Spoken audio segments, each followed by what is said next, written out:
Hello friends, अस्सलाम वालेकुम। कैसे हैं आप सब लोग? अल्लाह पाक का शुक्र, मैं बिल्कुल ठीक ठाक A1 फिट फाट आप सबकी दुआओं से। आप सब कैसे हैं? कमेंट बॉक्स में ज़रूर बताइएगा। Thank you so much.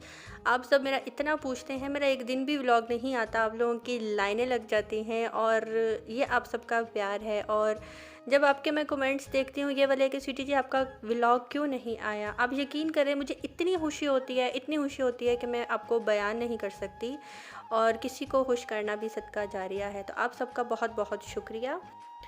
तो यहाँ से आज का व्लॉग स्टार्ट करते हैं। मॉर्निंग थी, बल्कि मॉर्निंग नहीं आफ्टरनून था, और यहाँ पे जो है मैं ब्रेकफास्ट बना रही हूँ। वैसे तो लंच का टाइम है, लेकिन मेरे हस्बैंड को ब्रेकफास्ट ही करना था, क्योंकि जब कोई सो के उठता है तो उसका तो ब्रेकफास्ट ही हुआ। तो आज वो पराठा नहीं खा रहे थे।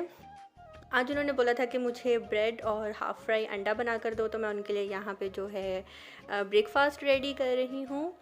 और बस साथ साथ जो है व्लॉग चलता जाएगा, और मुझे बताने की ज़रूरत नहीं है कि हेलो गाइस, मैं यहाँ पे ब्रेड गरम कर रही हूँ, अब मैं यहाँ पे अंडा बना रही हूँ, मैंने अंडा तोड़ा, अंडे पे नमक डाला। तो इस तरह के नहीं, मैं कुछ ज़रा और किस्म की बातें आप लोगों के साथ शेयर करूँगी। अल्लाह माफ़ करे तो बस इस्तग़फ़ार। आप सब ने बहुत ही सुना होगा, कल न्यूज़ में बार बार एक चीज़ रात को दिखाई जा रही थी कि एक खातून जो है अपने बच्चों को लेकर गुजरांवाला से लाहौर के लिए चली अकेली, और मोटरवे पे उनका पेट्रोल ख़त्म हो गया था। जब उनका पेट्रोल ख़त्म हुआ तो उन्होंने गाड़ी जो है साइड पे लगाई। जब साइड पे उन्होंने गाड़ी लगाई, मोटरवे पुलिस को कॉल की कि मेरी गाड़ी का जो है पेट्रोल ख़त्म हो गया है, आप आके मेरी हेल्प करें। खैर मोटरवे पुलिस अभी नहीं पहुंची, उससे पहले जो है कुछ इर्द गिर्द जो गांव के जो भी थे वो लोग पहुंच गए, कुछ मर्द वगैरह थे और उन्होंने डाकू वगैरह, उन्होंने जो है उनके पर्स में से 1 लाख रुपया भी निकाला, कुछ जेवरात भी ले लिए, और खेतों में ले जाकर उनके ही बच्चों के सामने उनके साथ बदतमीज़ी की।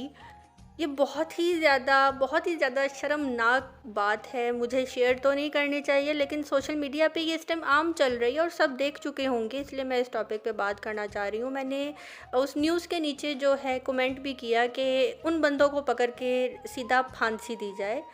तो एक लड़के का कमेंट आया कि हाँ, इनको फांसी होनी चाहिए। तो मैंने कहा वैसे कानून तो नहीं है पाकिस्तान का कि किसी को इतनी जल्दी फांसी हो जाए।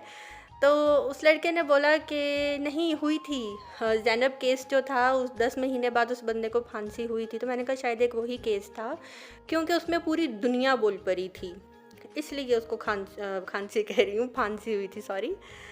तो अभी ही एक इंडियन का कमेंट आया है कि वैसे पाकिस्तान में जो है गर्ल्स पावर भी होनी चाहिए। तो गर्ल्स पावर की अगर बात की जाए, ये उस लड़की जो औरत जो अपने बच्चों को लेकर आधी रात को सफ़र पे निकली थी, उसकी ये पावर ही थी जो निकली थी। पहले तो ये कि औरत को इतना बेबाक नहीं होना चाहिए। आधी रात को आप अपने बच्चों को लेकर अकेले निकल रही हो, आप इतनी बेबाक हो, आपके घर में कोई मर्द नहीं। चलो मान लिया मोटरवे एक ऐसी रोड है जहाँ पे आपको किसी चीज़ का कोई ख़तरा नहीं है, लेकिन आप इतनी ना डर हो कि आप आधी रात को बच्चों के साथ, छोटे छोटे बच्चों के साथ निकल पड़ी हो, खुद ड्राइविंग कर रही हो, आपके साथ कोई मर्द नहीं है, कोई भी नहीं है, और आप निकल पड़ी हो बस जी लाहौर में आने के लिए। और ऊपर से आप माशाल्लाह इतनी सेंसेबल हो, आप 1 लाख रुपए अपने पर्स में डालकर ज़ेवरात पहन कर आप मोटरवे पे इस टाइम सफ़र कर रही हो, तो आपको नहीं पता कि आपकी गाड़ी में पेट्रोल ख़त्म है, आप भरवा कर चलो पेट्रोल। खैर मे बी उनको ना पता हो कि पेट्रोल ख़त्म है मेरी गाड़ी में या कम है, मैं इसको फुल करवा लूँ टैंक को। शर्मनाक बात यह है कि अगर हम लड़कियों को पावर मिल भी जाए ना, हम लड़कियों को अगर पावर मिल भी जाए तो हम कुछ नहीं कर सकते, क्योंकि जो जाहिल किस्म के मर्द हैं, जो जाहिल किस्म के, आज मैं ये नहीं कहूँगी आजकल के लड़के, आजकल के लड़के बेहतर हैं। जो टीन एजर्स बॉयज़ हैं वो बेहतर हैं, वो इस तरह की गलीज़ हरकतें नहीं करते। ये जो 30 साल से 40 साल से ऊपर के मर्द हैं ना, ये उनकी हरकतें हैं आज आज के दौर में। अगर आज के दौर में एक लड़की घर से बाहर भी निकलती है ना, तो उसको कोई लड़का नहीं देखता, कोई जवान लड़का उस लड़की की तरफ आंख उठा के नहीं देखता, लेकिन जो बड़ी उम्र के आदमी होते हैं ना वो उसको ज़रूर देखते हैं।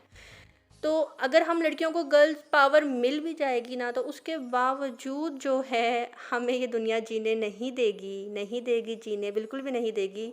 पाकिस्तान में हम एशियंस को तो गर्ल्स पावर मिलने का फ़ायदा ही नहीं है ना, क्योंकि यहाँ पे हवस के पुजारी बहुत ज़्यादा रहते हैं। और उस लड़की उस बल्कि वो लड़की तो नहीं थी, बच्चों की माँ थी, उस औरत को सोचना चाहिए था कि तुम इतनी समझदार हो, तुम अपने पर्स में 1 लाख रुपया लेकर क्यों तुम आधी रात को रोड पे निकली हो। तुम इतना आज का दौर है इतना जेवर पहन कर जो है निकलने का।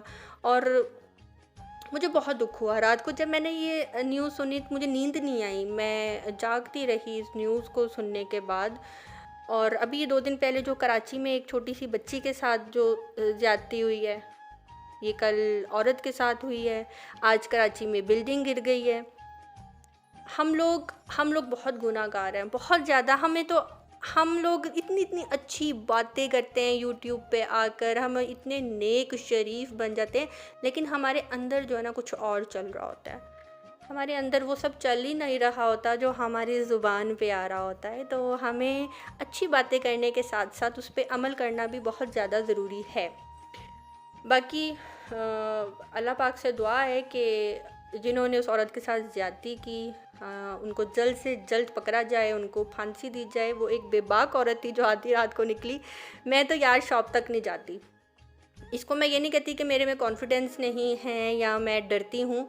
मैं नहीं अकेली घर से बाहर ना निकल सकती हूँ, ना मैं जाके कोई चीज़ खरीद सकती हूँ, मेरे में ये चीज़ नहीं है। मुझे तो खौफ आता है बाहर बाहर की दुनिया से। अगर कोई मैं उन औरतों को भी सलाम करती हूँ जो जॉब करती हैं, उनमें इतना कॉन्फिडेंस होता है। मैं नहीं ये सब कर सकती, मैं सिर्फ घर पे ही रह सकती हूँ या अपने हस्बैंड के साथ बाहर जा सकती हूँ, इससे ज़्यादा मज़ीद और कुछ भी नहीं। तो बस हम लोगों को अपने आप को ठीक करने की ज़रूरत है, बाकी सब कुछ ठीक चलता जाएगा। इसके अलावा जो है आजकल हम लोगों की सोच बहुत टिपिकल टाइप की हो गई है। नज़र लग जाएगी, उसको नहीं बताना। यहाँ पे कोई औरत प्रेग्नेंट हो जाती है तो कह देते हैं ना ना ना ना, उसको ना पता लगे नज़र लग जाएगी, उसको ना पता लगे नज़र। तो ये सिलसिला चलता जाता है, और ये सिलसिला चलना शुरू हो गया है कि उसको नहीं बताना कि हमारे घर बेबी होने वाला है, नज़र लग जाएगी वरना। क्या बात है, सिर्फ बच्चा आप ही पैदा कर रहे हो। अब वाईटी पे ही देख लेना आप लोग, ज़रा किसी के व्यूज़ ज़्यादा हो जाएं, सब्सक्राइबर्स ज़्यादा हो जाएं, हम अरूज पे पहुंच गए हैं, फ़ला बंदा जो है हसद कर रहा है हमसे। यार कुरान मजीद में एक आयत है, उसका तर्जमा मैं बताती हूँ। रिज़्क जो तेरे हिस्से में लिख दिया है वो तुझे ज़रूर मिलेगा, मगर सब्र मेहनत और ईमानदारी से हासिल कर, वो तुझसे कोई नहीं छीन सकता। तो लिहाजा हम लोगों को जो है अपनी सोच, टिपिकल सोच से बाहर आना चाहिए। हम लोग हमेशा एक दूसरे के लिए नेगेटिव सोचते हैं। हम जिस दिन एक दूसरे के लिए अच्छा सोचेंगे ना, अब यकीन करें कामयाबी आपके कदमों में होगी। मैं ये सिर्फ बातें नहीं कर रही और मैं अपनी कोई तारीफ़ नहीं कर रही, मैं हमेशा अगले बंदे के लिए अच्छा सोचती हूँ, किसी का किया आसान जो है हमेशा मैं याद रखती हूँ। लेकिन सम टाइम जो है हम कभी कभी पूरी बात को समझने की कोशिश ही नहीं करते। हम उस बात को समझने की, उस बात के पीछे उस वजह को समझने की कोशिश ही नहीं करते और गलत फहमियों का शिकार हो जाते हैं। लिहाजा जब भी आपको किसी अगले बंदे से शिकायत हो कि ये बंदा गलत कर रहा है, ये बंदा ठीक नहीं है, तो हमेशा सबसे पहले जो है उससे फ़ेस टू फेस होकर उसको कहें कि तुमने मेरे बारे में ये बात की, मैंने तुम्हारे बारे में ये बात की, तुम्हें उस बंदे ने ऐसा कहा, ये कहा। उस गलत फहमी को जो है हमें ख़त्म करने की ज़रूरत है। लेकिन लोग तो दिलों में एक दूसरे के लिए जो है पता नहीं क्या क्या कुछ लेकर बैठ जाते हैं और गलत फहमी का शिकार हो जाते हैं।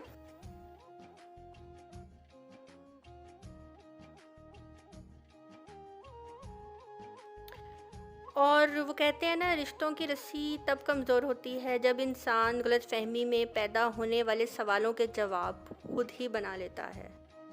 तो हमें चाहिए कि हम गलतफ़हमी का शिकार होने से पहले पहले जो है अपने आप से सवाल और जवाब करने से पहले पहले उस बंदे के फ़ेस टू फ़ेस होकर उस बात को क्लियर की जाए।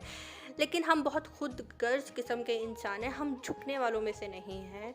हम लोग अगर झुक जाएँगे हमारी कमर टूट जाएगी, हमारी बेइज़्ज़ती हो जाएगी, ये तो वो। लिहाज़ा जो है हमेशा हमेशा पॉज़िटिव रहें, पॉज़िटिव सोचें, एक दूसरे की मदद करें और एक दूसरे की मदद करने के बाद उसके मुंह पे ना मारें कि तुम्हें मैंने ये किया था, तुम्हें मैंने वो किया था, तुम्हें आप तो नेकी को ज़ाया कर रहे हो। या तो आप नेकी कर खूह में डाल। लेकिन खैर आज का दौर भी वो वाला आ गया ना कि नेकी करके याद करवाना पड़ता है। लोग कहते हैं कि भाई हमने इसके साथ नेकी की है तो फ़ौरन से पहले जो है ना हमारी नेकी भूल गया। तो खैर हम लोग जितनी अच्छी बातें कर लें ना, लोग अमल नहीं करते। और मेरे घर वाले भी एक बात बोलते हैं, मेरी बहन भी एक बात बोलती है मेरे बारे में कि मैं किसी से हसद नहीं करती। मेरी बहन ने कई दफ़ा मेरे मुंह पे बोला है कि तुम किसी से हसद नहीं करती, तुम किसी की चीज़ देख के नहीं जलती, तुम्हारे पास अगर कोई चीज़ वो ना भी हो तो तुम ना कहती हो कि मेरे पास आए ये वो। तो आपकी नेचर आपके फ्रेंड्स और फैमिली से बेहतर कोई भी नहीं जानता। और अल्हम्दुलिल्लाह मुझे तो ये गॉड गिफ्टेड है, ना मैं किसी से हसद करती हूँ, ना मैं किसी की टांग खींचती हूँ, ना मैं किसी के पीठ पीछे बुराई करती हूँ और ना ही मैं पार्टीबाजी बनाती हूँ। बुराई ये होता है कि हर वक्त बैठकर किसी को बुरा भला बोलते जाना, कोसते जाना, मेरे में ये आदत नहीं है, ना ही मैं पार्टीबाजी बनाने वालों में से हूँ। तो अल्हम्दुलिल्लाह अल्हम्दुलिल्लाह अल्लाह पाक ने तभी मुझे नवाज़ा है। मैं अल्लाह का शुक्र अदा करती हूँ, बस एक अल्लाह ताला ने औलाद ही नहीं दी ना, तो वो भी दे देगा इंशाल्लाह, ज़रूर देगा। और मुझे मेरे से ज़्यादा मेरे हस्बैंड को अल्लाह ताला से बहुत ज़्यादा उम्मीद है कि अल्लाह ताला हमें औलाद भी देगा। बाकी अल्लाह पाक ने हमें सब कुछ दिया है, माँ बाप हमारे पास हैं, बहन भाई हमारे पास हैं, अच्छे रिश्ते हमारे पास हैं, दो आँखें, दो कान, दो पैर, दो हाथ, सब कुछ मुकम्मल इंसान अल्लाह पाक ने हमें बनाया है। अल्लाह पाक का लाख लाख शुक्र है और शुक्र अदा अल्लाह पाक का करना भी चाहिए। तो जी ये मैं आपको दिखा रही थी, ये सर्वेंट क्वार्टर है हमारे घर का। अक्सर जो है लोग पूछते हैं कि आपके जो क्वार्टर में जो फैमिली है वो किस साइड पे रहती है, अपने घर का थोड़ा सा टूर दें। तो घर का टूर मैं आपको क्या दूँ, ये मेरी मम्मा का ही घर है। सबको पता है मैं अपने पेरेंट्स की तरफ अभी रह रही हूँ और इंशाल्लाह बहुत जल्द अपने घर में भी मूव हो जाऊँगी इंशाल्लाह। आप सबकी दुआ चाहिए। और यहाँ पे आप सब देख सकते हैं मैं ये क्या कर रही हूँ, वही हम पाकिस्तानी देसी जुगाड़। एक्चुअली मैं जो है पहले डव, सनसिल्क इनका कंडीशनर यूज़ करी थी। आजकल तो वो बहुत ज़्यादा एक्सपेंसिव भी हो गया और मैं हर एक दिन छोड़कर जो है अपने बाल वॉश करती हूँ, इसलिए जो है मैं ये वाला जो है जार जो है ये मैं लेकर आती हूँ। ये मुझे पड़ता है 750-60 इतने का जो है ये जार है लॉरियल का। और अगर मैं इसको ऐसे वॉशरूम में रख दूँगी तो बहुत ज़्यादा यूज़ हो जाता है बालों पे और मुश्किल लगता है इसको उठाना, इसमें से कंडीशनर निकालना, डर होता है कि कहीं हाथ से ना गिर जाए। तो मैं इसको एक खाली बॉटल के अंदर डाल रही हूँ और बस यहाँ पे जो है मैं शावर लेकर निकल आई थी और वो जो जुगाड़ था, देसी जुगाड़, मैंने वो भी कर लिया था। और बहुत से लोग आप नमाज़ पढ़ती हैं, आप नमाज़, यार लोग ठीक है, अच्छी बात है आप लोग सवाल करते हो नमाज का, बहुत अच्छी बात है। लेकिन हर वक्त ऐसी बातें अच्छी नहीं लगती कि मैं यूट्यूब के ऊपर हर वक्त जा नमाज शो करवाऊँ, नमाज़ पढ़ती शो करवाऊँ आप लोगों को। तो जी आप लोग देख लो जी, मैं भी नमाज़ पढ़ती हूँ। मैं मुसलमान घर में अल्हम्दुलिल्लाह मुसलमान घर में पैदा हुई हूँ और कौन है जो नमाज़ नहीं पढ़ता, सब नमाज़ पढ़ते हैं। इसके अलावा मैं आप सबके साथ एक और बहुत ही अच्छी बात शेयर करूँगी।